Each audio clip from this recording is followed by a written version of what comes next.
Group సభ్యులకు స్వాగతం, సుస్వాగతం. భట్టుమూర్తి రామరాజ భూషణుడు అనేటువంటి బిరుదునామం గలవాడితడు. గొప్ప పండితుడు, అవధానాలందు ఆశుకవిత్వం నందు ఆరితేరినవాడు, సంగీత కళా రహస్య నిధి.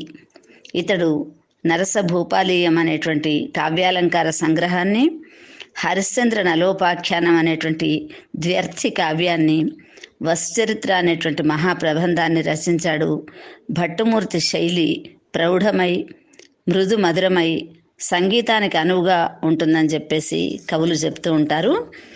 మరి ఇప్పటి వరకు ప్రబంధ కవులు వేరు, ఇంకా ఇక్కడి నుంచి వచ్చినటువంటి కవులు వాళ్ళ యొక్క తెలివితేటలను, వాళ్ళ యొక్క రచనా నైపుణ్యాన్ని తెలియజేసుకోవాలని చెప్పేసి ద్వ్యర్థి కావ్యాలు, త్యర్థి కావ్యాలు, శ్లేష, చమత్కారం అనేకం వాళ్ళ రచనలలో చూపెట్టారు. ద్వ్యర్థి కావ్యం అంటే నలోపాఖ్యానం రాశాడు ఇతను. నల చక్రవర్తి యొక్క చరిత్ర, హరిశ్చంద్రోపాఖ్యానం రెండు ఉంటాయన్నమాట.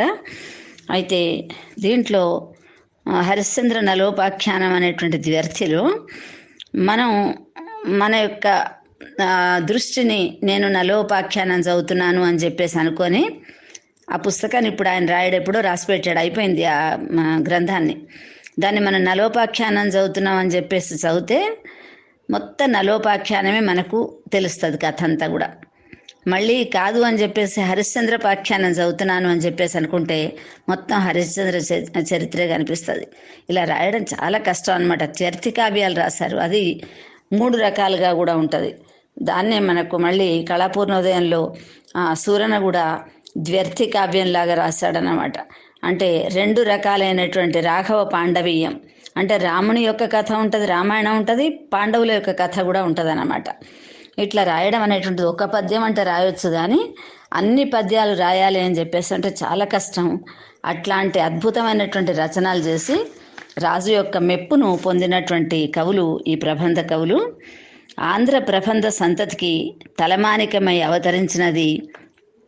మొన్నటి వరకు కవి పండితుల యొక్క మనోభావాలపై అసాధారణమైనటువంటి ఆధిపత్యం సాగించిన అపూర్వ మహాకావ్య రత్నం వసుచరిత్ర. పదప్రయోగ గౌరవాన్ని, వ్యంగ్య వైభవాన్ని, భావ గంభీర్యతను, ప్రౌఢత సౌందర్యాన్ని అనేకమైనటువంటివి మనకి ఇందులో ఆయన పొందుపరిచాడు. సాహిత్య రసపోషణ చేసినటువంటి కవి రామరాజ భూషణుడు. అయితే ఇతను చేసినటువంటి ఈ కవిత్వంలో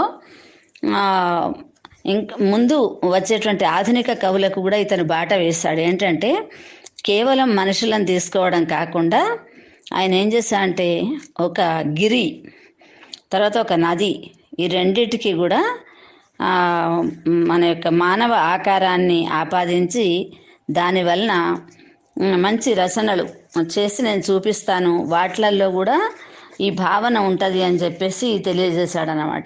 అంటే వాటికి కూడా మానవ స్వభావం ఉండడం, చేయడం అనేటువంటిది ఎట్లా ఉంటుందని చెప్పేసి.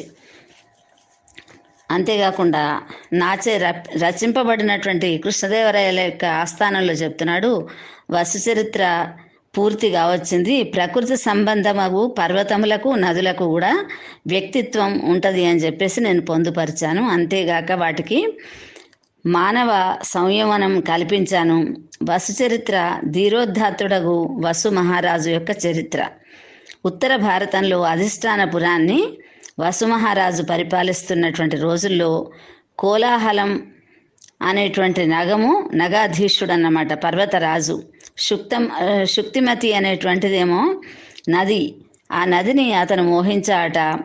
ఆమె ఎందు మరి వ్రాలి ప్రవాహాన్ని నిరోధించాట, పోకుండా అడ్డంగా పడుకున్నాట. ఆ పర్వతం పడిపోయిందట. మరి ఇలా ఉన్నటువంటి సమయంలో వేణి చెలింప కంపిత నవీన మృణాళ భజాగ్ర కంకణ శ్రేణి నటింప లోల శఫరీ బిపీర నిభీరి సకటాక్ష కాంతి నిన్నాణము చూప హంస గణ కొణంబులన్ మీర సైకత శ్రోణి వివర్తి హబ్జముఖ శోభితమైకడు సంభ్రమించి తన్ను రక్షింపమని చెప్పేసి వసురాజును ప్రార్థిస్తే అతడు వచ్చి ఇంద్రుడు తనకిచ్చినటువంటి మహాబలంతో తన యొక్క గోటితో ఆ శుక్తి అక్కడ ఉన్నటువంటి ఆ కోలాహలం అనేటువంటి నగాధీశ్వరుని విసిరి వేశాట. అది వెళ్ళి హిమవత్ పర్వతం దగ్గర పోయి పడ్డదట. ఆ ప్రదేశాన్ని ఇతను దాని మీద విహారంగా శృంగారంగా అక్కడ ఉండడానికి ఎప్పుడన్నా వెళ్ళి దాని మీద తిరగడానికి అని చెప్పేసి చేసుకున్నాట వసురాజు. అలాంటి గొప్పదైనటువంటి కథ. అంతేకాకుండా మరి పూర్వ కవులైనటువంటి వాళ్ళు అనేకమైనటువంటి రచనలు చేశారేమో తెలియదు, కానీ నేను చేసేటువంటి రచన ఎలా ఉంటుంది అని చెప్పేసి అతను తెలియజేస్తున్నాడు. కృత్రిమ రత్నాలు లాంటివి తీసుకుంటే ఆ రత్నాలు ఎక్కువ రోజులు ఉండవు, కొన్ని రోజుల వరకే అది ఉంటుంది. అందుకని చెప్పేసి మంచి అద్భుతమైనటువంటి విషయాన్ని తీసుకొని రచన చేస్తే చాలా మంచిది అని చెప్పేసి భట్టుమూర్తి అనుకున్నాట. ఆ భట్టుమూర్తి రచించినటువంటి గ్రంథాలు ఇప్పుడు 3 లభ్యమవుతున్నాయి. ఈ నరస భూపాలీయం, వసుచరిత్ర, తర్వాత హరిశ్చంద్రోపాఖ్యానం అనేటువంటిది, నల హరిశ్చంద్రోపాఖ్యానం. ఇది కూడా చాలా అద్భుతమైనటువంటి రచన. అయితే దీంట్లో అతను చేసినటువంటి రచనలలో ఇంకొక విషయం కూడా ఏం చేశాడంటే, ఈ అమ్మాయి ఎప్పుడైతే ఎదురుగా ఎక్కడికో వెళ్ళి వస్తున్నటువంటి అతను ఒక యతివేషంలో వచ్చాట.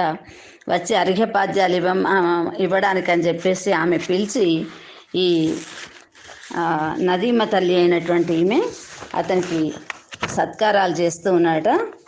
చేసి సంతోషంగా శుక్తిమతి కోలాహలం లేక ప్రణయ గాథను పరిణించుటలో భట్టుమూర్తి చూపిన నేర్పరి అనన్య సామాన్యమైనటిది.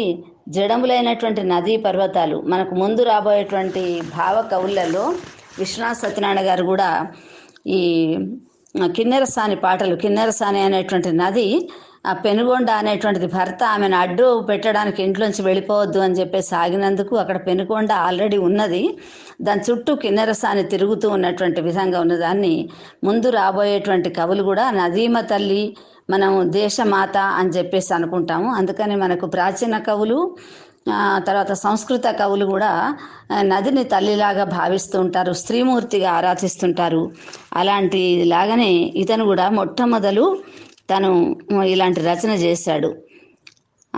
అతుల శైవ లవతీష శతములీనడి మీకు నాయిత్సు విమలార్ఘ్య తోయమెంత ప్రాళేయ నిలయ సంభవముగాంచిన మీకు పన్నీరు నొనరించు పాద్యమెంత సరస మందార మంజరుల రంజిల్లు మీకు పెనచి పూదండలర్పించుటెంత గోరత్న సందోహ గురులక్ష్మీ గల మీకు సుపదగా మణివర్గ మొసగుటెంత అనగ ఎవ్వారలైన కొండంత వారికి మరి కొండంత పూజ చేయంగ కలరే భక్తిని నేనిచ్చు పుష్పపత్ర తోయ మాత్రముల గైకొనుటగాక గోత్ర తిలక అని చెప్పేసి ఆ కోలాహలుడు వస్తుంటే యతి రూపంలో వచ్చి ఆమె ఇంటికి వస్తే ఆమె అతన్ని చూసి అనుకున్నది యతి అనే అనుకున్నదట. అనుకొని అతనికి అర్ఘ్యపాద్యాలు ఇస్తూ అంటున్నదన్నమాట శ్లేషగా, నేను ఇక్కడ నదిని ప్రవహిస్తున్నటువంటి దాన్ని, నా దగ్గర ఉన్నటువంటివి తీగలు పువ్వులు కొట్టుకొని వస్తుంటాయి, వాటిని ఇస్తున్నాను. నా దగ్గర ఉన్నటువంటి తోయాలను నీళ్లను తీసే నీ యొక్క పాదాలకు అడుగుతున్నాను. అంతేకాకుండా పన్నీట అర్ఘ్యాన్ని ఇస్తున్నాను, పాదాలు అడుగుతున్నాను. తర్వాత గోరత్నాలు అనేటువంటివి ఇస్తారు, కానీ నేనేమి ఇవ్వగలను, ఎందుకంటే నా దగ్గర గోరత్నాలు ఏమీ లేవు. ఏదో గవ్వలు పూసలు ఈ నదులలో కొట్టుకోవచ్చినటువంటివి ఏమన్నా ఉంటే వాటిని ఇస్తుంటాను, అంతేగాని నేను ఇంకేమీ ఇవ్వలేను కదా అని చెప్పేసి ఆమె అతనితో అంటున్నదట. అలా అన్నటువంటి సమయంలో అతను ఎలా అర్థం చేసుకున్నాడు అనంటే, ఈమె సపర్యలు చేస్తున్నది తనకు వశమవుతుంది అని చెప్పేసి అనుకొని ఆమెను బలాత్కరించినటువంటి సమయంలో వసురాజును గురించి చాలా అక్కడ పరిపాలిస్తున్నటువంటి రాజుకు అధికారం ఉంటుందన్నమాట. ఈ బలాత్కరిస్తున్నటువంటి వాళ్ళు ఇలాంటి మగవాళ్ళు ఎవరన్నా ఉంటే వాళ్లను శిక్షించేటువంటి ధైర్యం రాజుకే ఉంటుంది. కాబట్టి ఆ రాజును గురించి ఆమె పిలిచిందట. పిలిచేసరికి వసురాజు వచ్చి అతని మీద బాగా కోపంతో తన యొక్క గోటితో దాన్ని విసిరి దూరంగా పడవేశాట. కానీ అనుకోకుండా ఆమెను బలాత్కరించినటువంటి సమయంలో ఆ శుక్తిమతి గర్భవతి అయ్యి ఆమెకు ఒక కొడుకు ఒక బిడ్డ ఇద్దరు పుట్టారట. ఆ అమ్మాయికి గిరిక అని చెప్పేసి పేరు పెట్టారు. ఆ గిరిక తర్వాత పిల్లవాడికేమో గిరి కుమారుడు అని చెప్పేసి పేరు పెట్టారనమాట. ఆ గిరిక యొక్క బాల్యం, చిన్న పిల్లగా ఉన్నటువంటి అమితానందంతో పుట్టినటువంటి అమ్మాయికి బాల్య క్రీడలు చేశారట.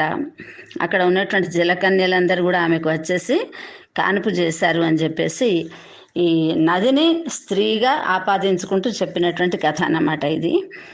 గిరిరాజ తనయ కైవడి సిరిరాజల వెలయు నీ సుశీల ఎనుసు నా గిరికన్య కసట మౌనులు గిరికాశుభ నామమిడి రకిల్బెష ఫణితిన్. అక్కడ ఉన్నటువంటి వాళ్ళు మునులు ఋషులు వాళ్ళందరూ కూడా పాపం అమాయకత్వంతో ఉన్నటువంటి ఈమె యతి అనుకొని పూజ చేసినటువంటి సమయంలో వీడు వచ్చి పాపం చెరిచాడు, దానివల్ల ఈ అమ్మాయి పుట్టింది, అందుకని ఈ పిల్లకు గిరిక అని చెప్పేసి వాళ్ళు పేరు పెట్టారట.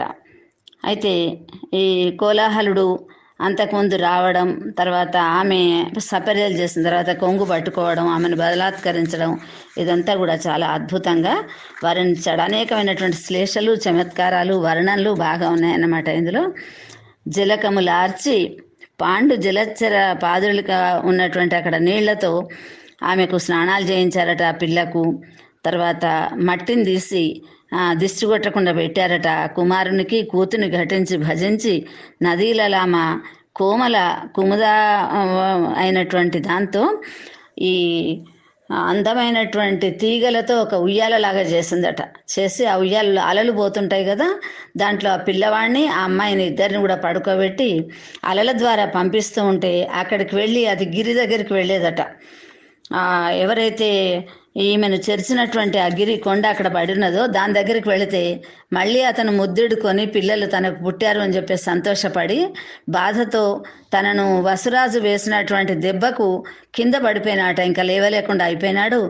కానీ అక్కడ ఉన్నటువంటి కోలాహలుడు ఆ పిల్లల్ని ముద్దుడుకొని మళ్ళీ అలలతో పంపిస్తే ఆమె ఇక్కడికి వచ్చిందట. అట్లా ఉయ్యాలలు ఊపుకుంటూ పెంచిందట ఆ పిల్ల.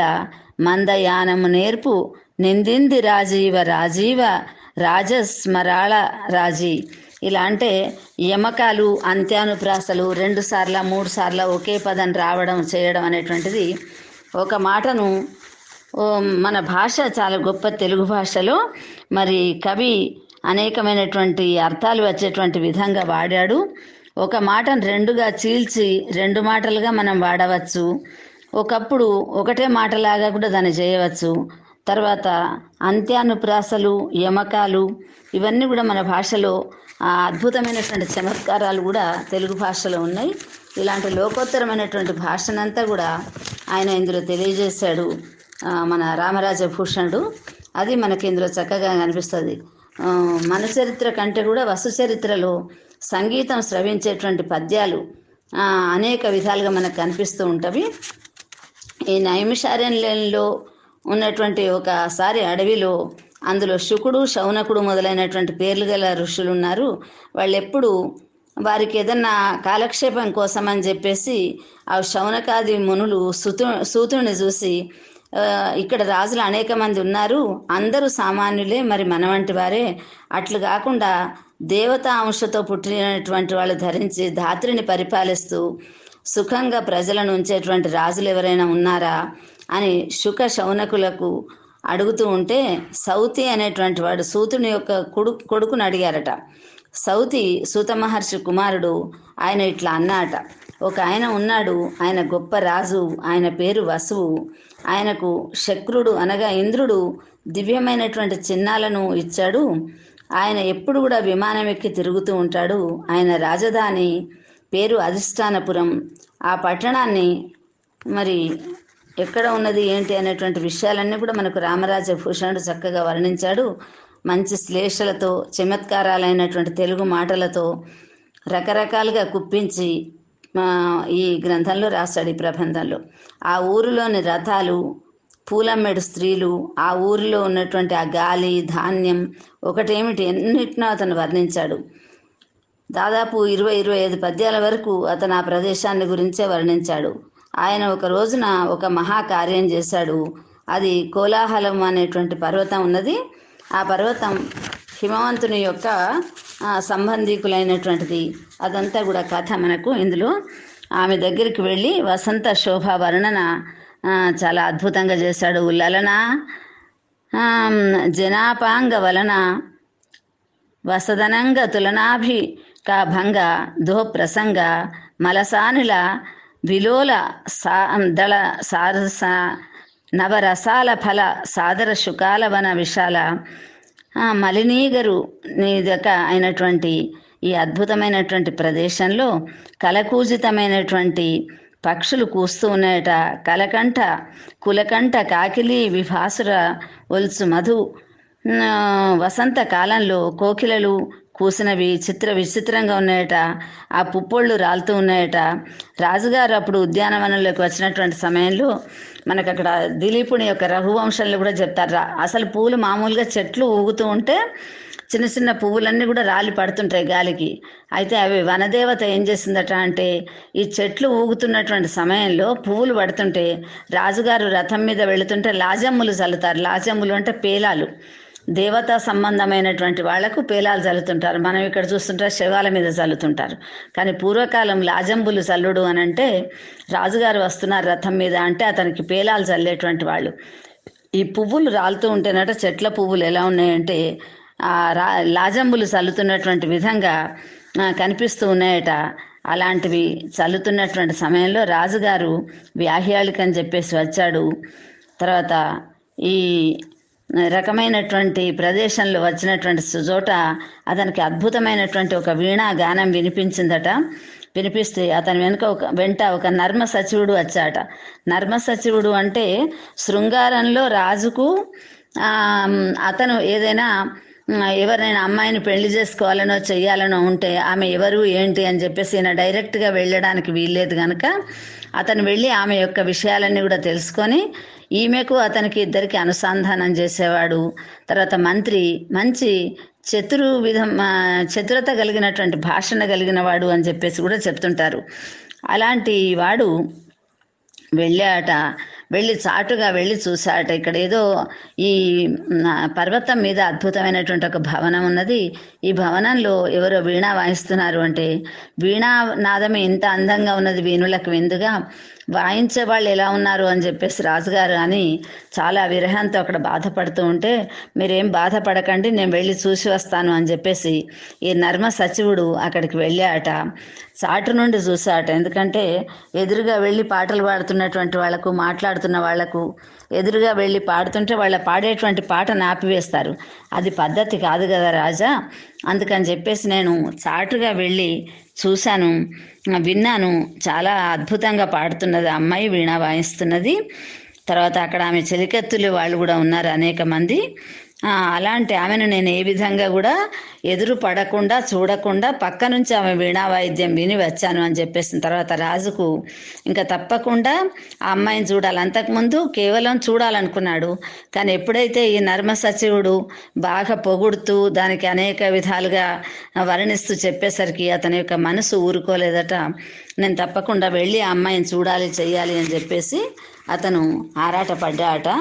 అలాంటి సమయంలో ఎలా వెళ్ళాలి ఏంది అని చెప్పేసి అనుకుంటే ఇతని గురించి చెప్పాలి అంటే ఈ నర్మ సచివుడు కూడా అక్కడ ఉన్నటువంటి పువ్వులు ఆకులు ఏవైతే ఉన్నాయో వాటితోనే యతివేషం వేసుకొని ఆమె దగ్గరికి వెళ్ళాట. ఆమె యొక్క జాతకం చెప్పేటువంటి వాళ్ళలాగా నీకు ఎవరు భర్త అవుతారు ఏంటి, ఆమె ముఖ లక్షణాలు చూసినటువంటి విధంగా చేసినటువంటి విధంగా ఆమెను చూసి ఆమెను అనేక విధాలుగా అది చేస్తాట.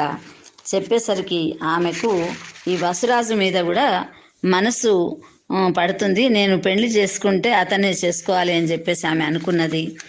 తర్వాత శైత్యోపచారాలు, మనకు ప్రబంధం అంటే 18 రకాలైనటువంటి వర్ణనలు ఉంటాయని చెప్పేసి చెప్పుకున్నాం కదా. సూర్యోదయ వర్ణన, చంద్రోదయ వర్ణన, తర్వాత సముద్ర వర్ణన, తర్వాత ఈ శైత్యోపచారాలు, నాయకుడు నాయకను చూసుడు, నాయకని గురించి అతను విరహ వేదన పడడం, ఇలాంటివన్నీ కూడా ప్రకృష్టమైనటువంటి బంధాలు కలిగినటువంటిది ప్రబంధం అని చెప్పేసి చెప్తుంటారు.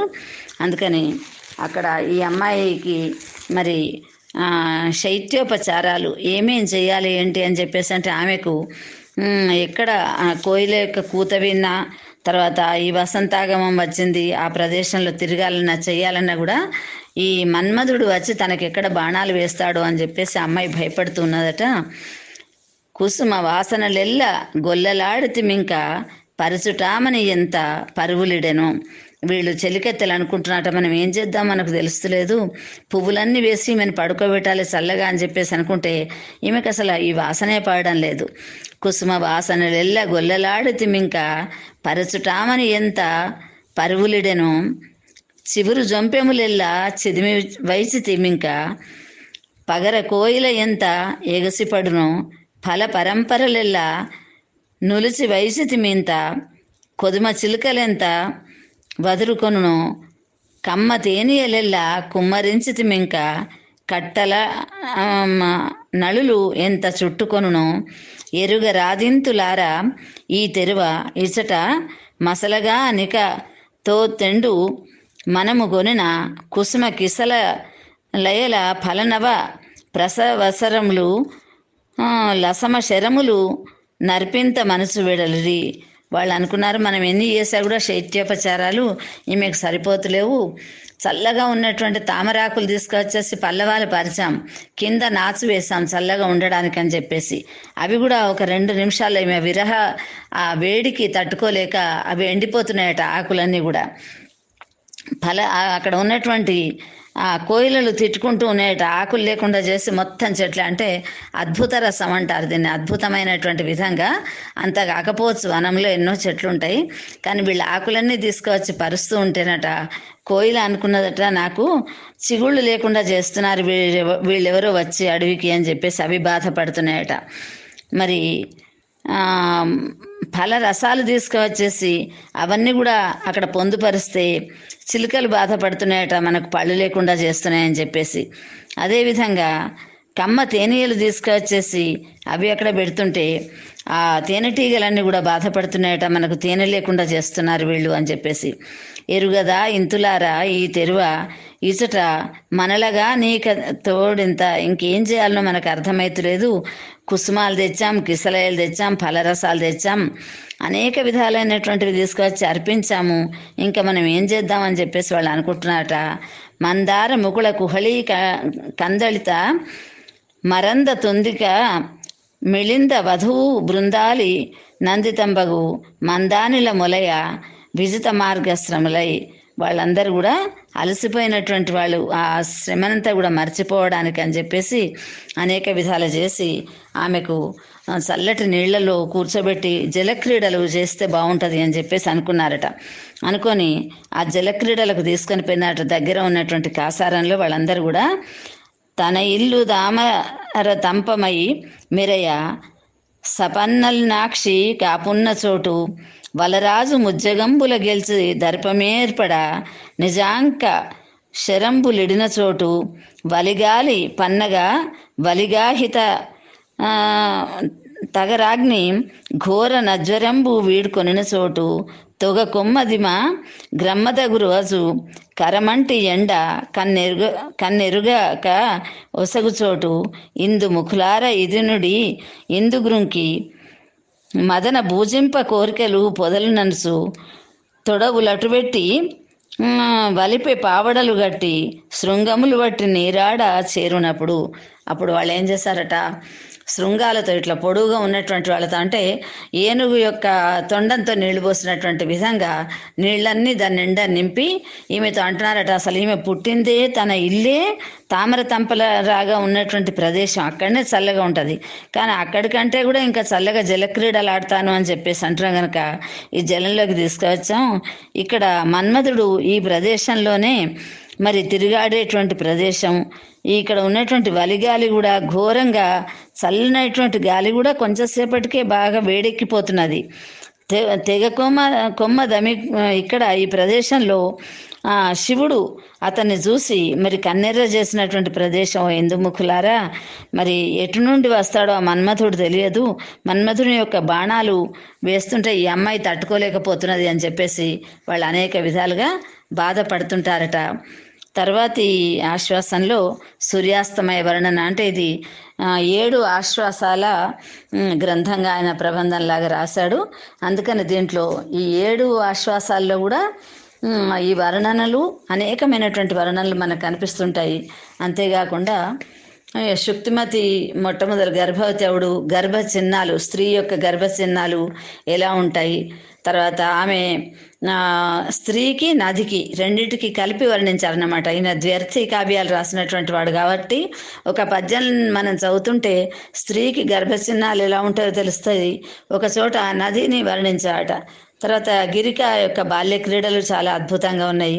సంగీత సాహిత్యాలను ఆమె నేర్చుకొని ఆ విద్యను ఎలా ప్రదర్శిస్తున్నదో అది కూడా కిన్నెర మీటినట్టు వీణ మీటుతూ ఆ అమ్మాయి పాడినటువంటి పాటలు, తర్వాత నర్మ సచివుడు మంత్రి ఈ వసురాజును తీసుకువెళ్ళేసి, అంటే వసురాజుకు గిరిక గురించి, గిరికకు వసురాజు గురించి ఈమె స్నేహితురాలు ఉంటుంది మంజువాణి అని చెప్పేసి, ఈమె వెళ్ళి నేను అతనికి చెప్తాను అని చెప్పేసి చెప్తే అతను కూడా విరహంతో బాధపడుతుంటాడు, గిరిక కూడా విరహంతో బాధపడుతూ ఉంటుంది.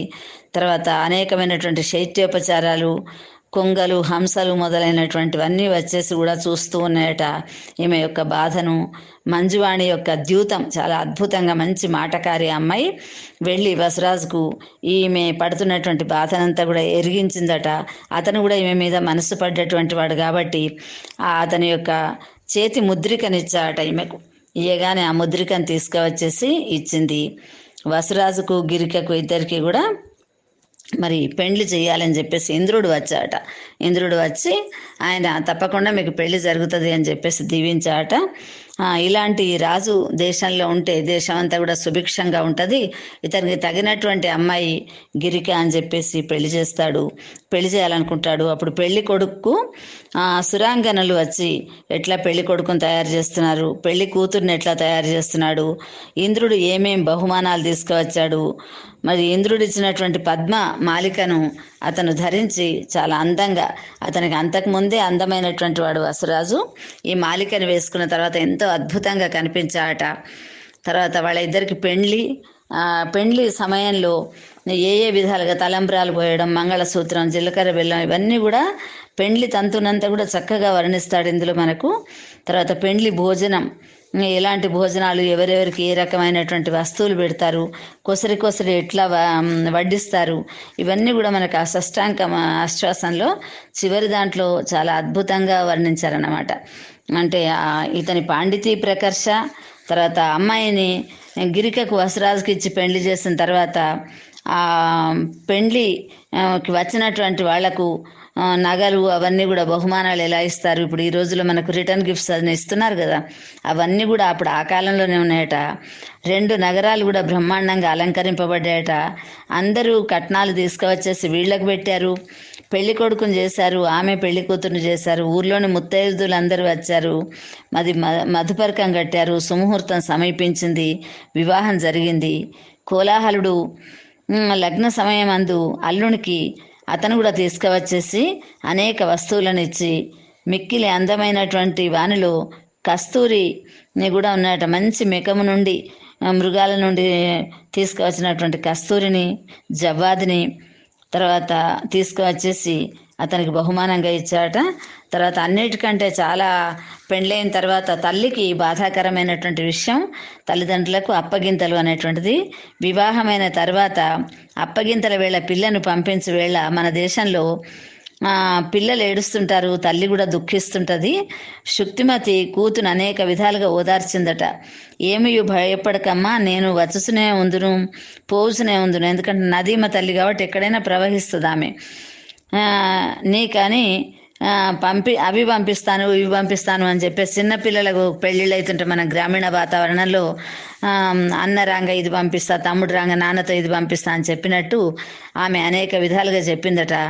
తమ్ముల వంపుదు స్మణ శతమ్ముల వంపుదు, రాజహంస పో తమ్ముల వంపుదు, పరిచి తమ్ముల కానన దేవతాలిజ తమ్ముల వంపుదు, ధృతగతమ్ముల నేనును సారణి ప్రసాదమ్ముల వత్తు విశ్వ విదితాముదితామది తాపమేటికి, ఎందుకు ఏడుస్తున్నావమ్మా, ఎందుకు బాధపడుతున్నావు, ఈ తమ్ములు తమ్ములు అన్న మాటను అనేక విధాల శ్లేషలో వాడుతూ అద్భుతమైనటువంటి పాండిత్యాన్ని చూపెట్టాడు. ఆ రాజు రాజ్యం చేయగా చోర జార భయములు తగ్గిపోయిందట. అనేక విధంగా నెలకు 3 వర్షాలు కురిసినాయట. చక్కగా చెట్లు పండెను. ప్రజలందరూ కూడా ధనవంతులైనారట. చివరకు దంపతులు ఇద్దరు కూడా వసురాజు మందిరానికి వచ్చారు.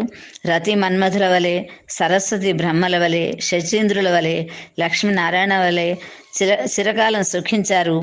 ఆ సమయంలో మరి ఈ ప్రజలందరూ కూడా మంచి అంటే సుభిక్షంగా రాజ్యం ఉన్నటువంటి సమయంలో ఏదైనా కూడా మంచిగా ఉంటుంది కాబట్టి ఆ ప్రదేశాలన్నిట్లలో కూడా రాజ్యం అంతా కూడా చక్కగా సుఖంగా ఉన్నారు అందరూ అని చెప్పేసి తెలియజేశాడు. అంతేకాకుండా ఈ ఇంతకుముందు కవులు రాసినటువంటి విధంగా నేనేదో ఈ కేవల కల్పనా కథలకు కృత్రిమ రత్నముల్ ఆద్య సత్కవుతల్ వానికి పుట్టు రత్నముల వారిత సత్కవి కల్పనా విభూష వాహ పూర్వ వృత్తముల్ సానల దీరణ జాతి రత్నముల్ కావున ఇట్టి మిశ్ర కథగా నునరింపుము నేర్పు పెంపునన్. దేవతలకు సంబంధించింది, ఇక్కడ సంబంధించింది, భూలోకానికి సంబంధించినటువంటి వస్తు చరిత్రను ఆరంభించమని చెప్పేసి అతన్ని రాజు కోరాట. ఇతను సీతారామ హనుమంతుల యొక్క భక్తుడట. వారి యొక్క ఆశీర్వాదంతో కేవల కల్పనా కథలు కృత్రిమ రత్నాలు అంటే మన కాకి బంగారు పూసలు లాంటివి అన్నమాట. ఈరోజు ఉంటాయి గిల్టు నగలు లాంటివి, అవి ఈరోజు ఉంటాయి, రేపు వాటి మీద ఉన్నటువంటి పోతాయి.